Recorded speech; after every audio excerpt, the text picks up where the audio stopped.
Rev up those baseball puns, folks. It is time for a rapid reaction in the friendly confines in the immediate aftermath of Ohio State 31, Northwestern 7. 38 total runs here scored. Will Howard with the win, Devin Brown with the save, Jack Lausch for Northwestern, the righty from the starting lineup, takes the loss today. That's Tim May, the 41-year vet, but you already knew that. I'm just Spencer Holbrook.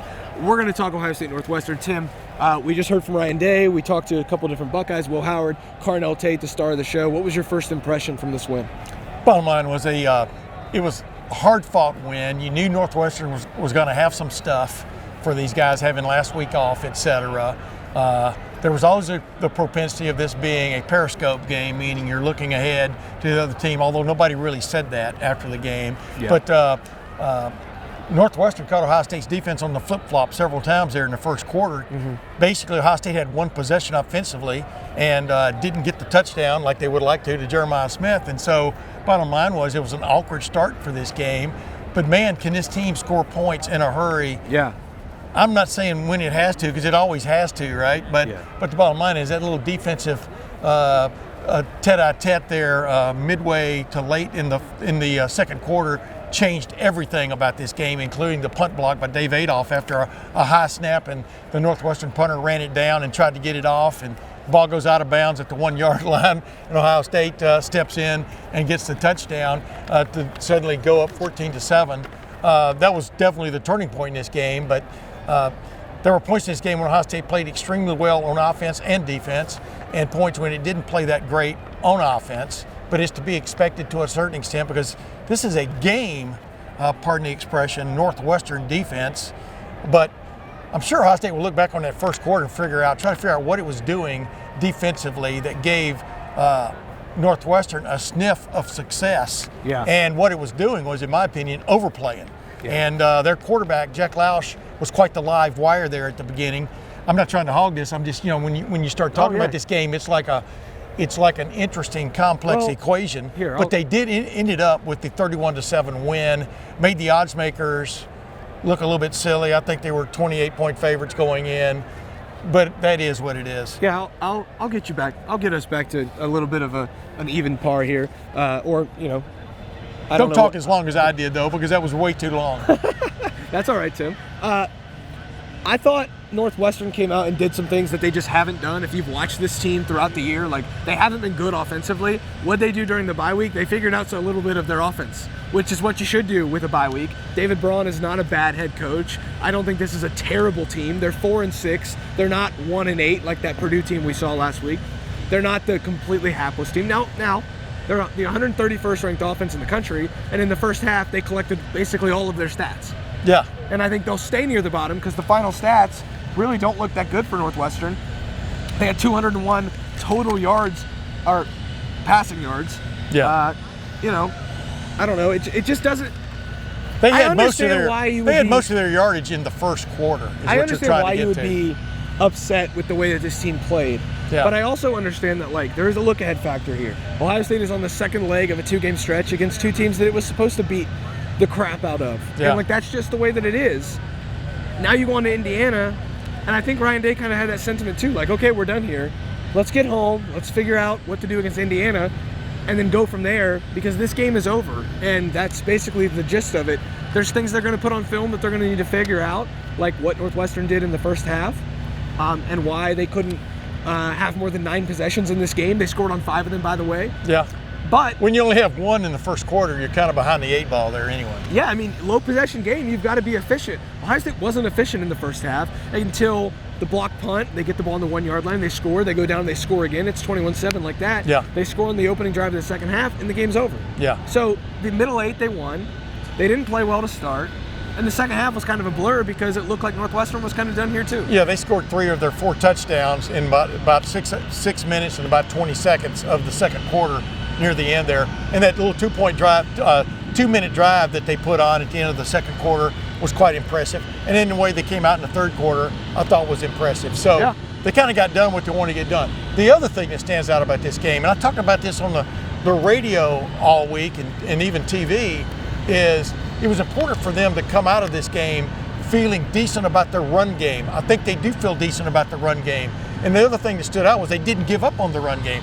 They were going against a team that was number 16 in the country, stopping the run, and ran for, you've got the yardage there, but ran for 73 yards on 33 carries. Yeah. That's a decent day's work against the number 16 team in the country against the run. So it was important for them to feel good about that. And I think defensively, they feel pretty good about things once they got settled down and put up a little bit of a fence. Yeah, Quinshon Judkins, 15 carries, 76 yards, 2 touchdowns, both of them from 1 yard out. I did make the joke to him when he was walking through the bullpen there, through the batting cages there, that he was kind of a 1 yard touchdown merchant today. Yes. But he looked really good when he wasn't scoring 1 yard touchdowns.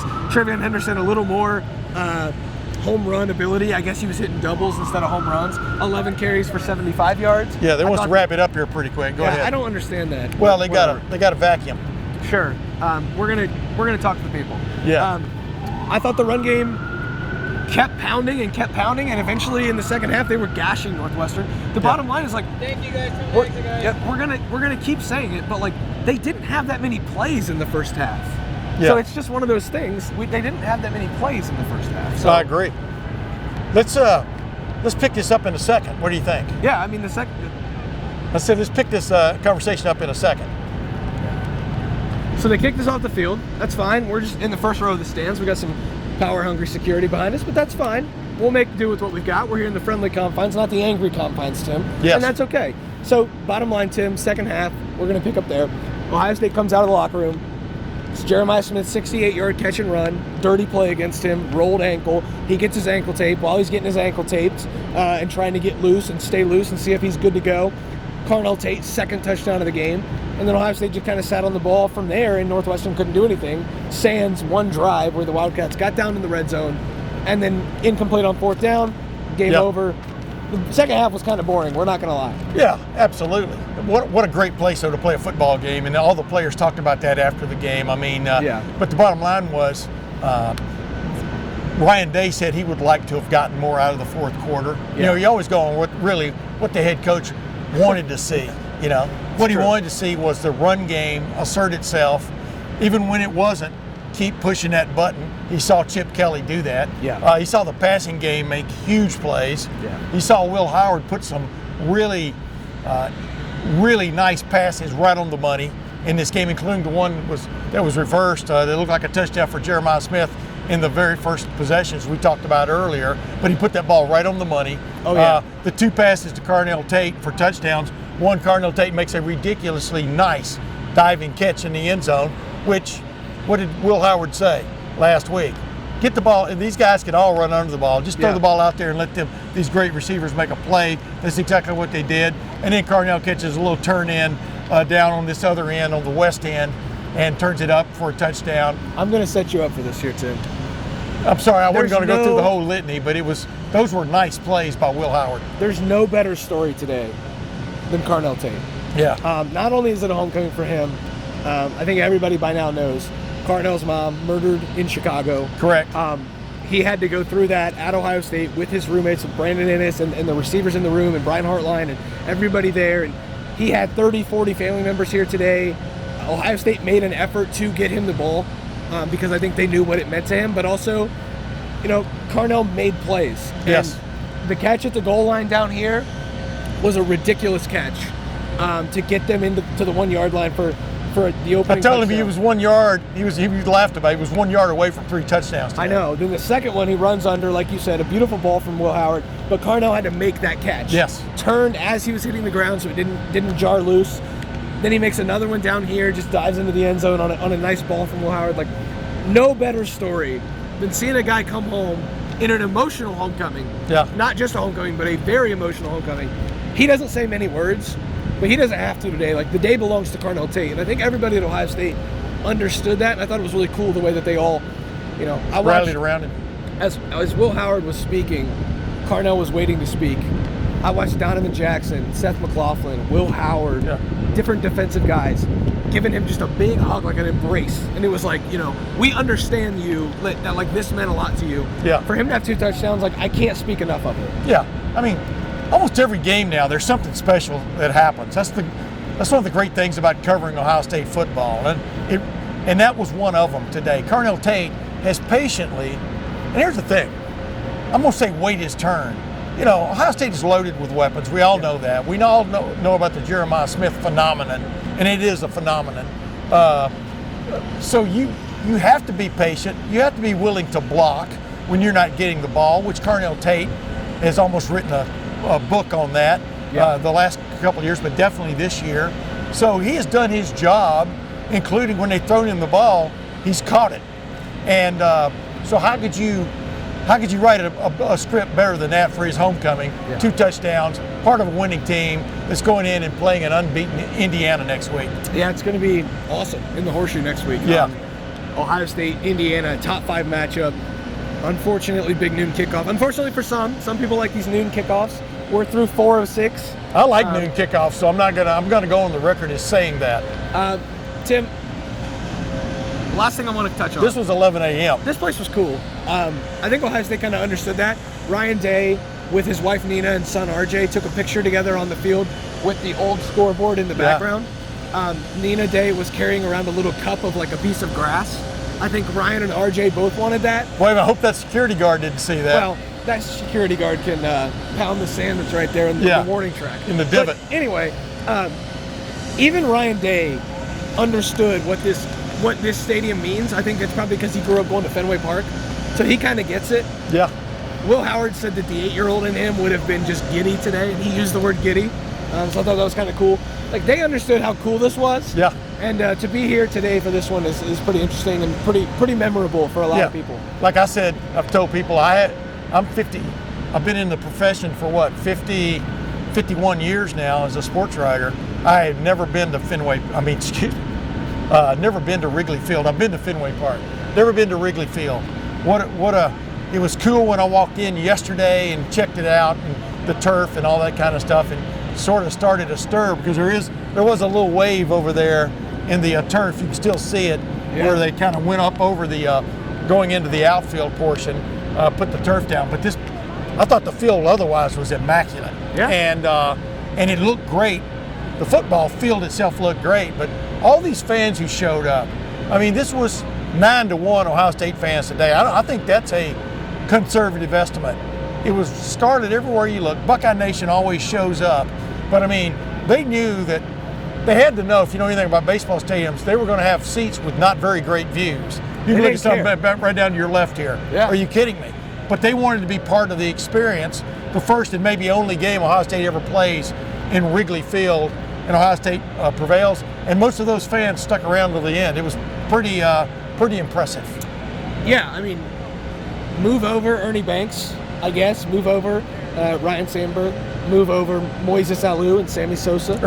Kerry Wood and Mark Santo. Pryor. Move over Anthony Rizzo. Lettermen Row has made its appearance at Wrigley Field. What could be better than that? And so is Carnell Tate. Yeah, absolutely. This day belongs to Carnell Tate. The final score belonged to the Buckeyes, 31-7. A conservative game, I would say, overall, but a win is a win in the Big Ten, and now you get a top 5 matchup at home, and then the rivalry game at home. Everyone knows what that one means. Everyone is becoming aware of what this game against Indiana means now. The Buckeyes are 2 wins away from the Big Ten championship, a rematch likely against Oregon. We'll see what happens tonight when they play Wisconsin. But, Tim, this was a hard hat victory for the Buckeyes, a workmanlike victory for the Buckeyes, and now they can get home and worry about the top 5 matchup. Victory in the city with the broad shoulders, as Carl Sandburg once said. Yeah, I mean, I think everybody's looking forward to are you kidding me? A late season showdown with an undefeated Indiana. That's never happened to anybody before. No. I mean, Indiana's never been 10-0 before. So we're talking about untread territory here as the Buckeyes head pell-mell into the final part of the season. And I think this football team is ready for it. You know, obviously next week will tell the tale, but it's been interesting to see this team grow. As old as it was, from a what do you want to call it, a resume standpoint, in a lot of places, to see this team grow into the team it is now. A really good defense. Yeah, occasionally you give up a drive or two against anybody, but I thought Ohio State took control of this game exactly when it needed to leave no doubt, and that was late in the second quarter. I think that bodes well for them headed into Indiana week. You're absolutely right, partner. For the 41-year vet Tim May, For Spencer Holbrook, that's me. For Lettermen Row, this is Wrigley Field. This is Lettermen Row. Go to lettermenrow.com right now and get the full coverage at lettermenrow.com. Like the video below, subscribe to the YouTube channel. We're going to see you back in Columbus for the Monday after Ohio State 31, Northwestern 7. But first, we're going to kind of take this in, soak it in a little bit, get a lot of content up at lettermenrow.com. We'll see you guys over there. Thanks for watching. Thanks for listening. We'll see you guys in the Horseshoe on Monday.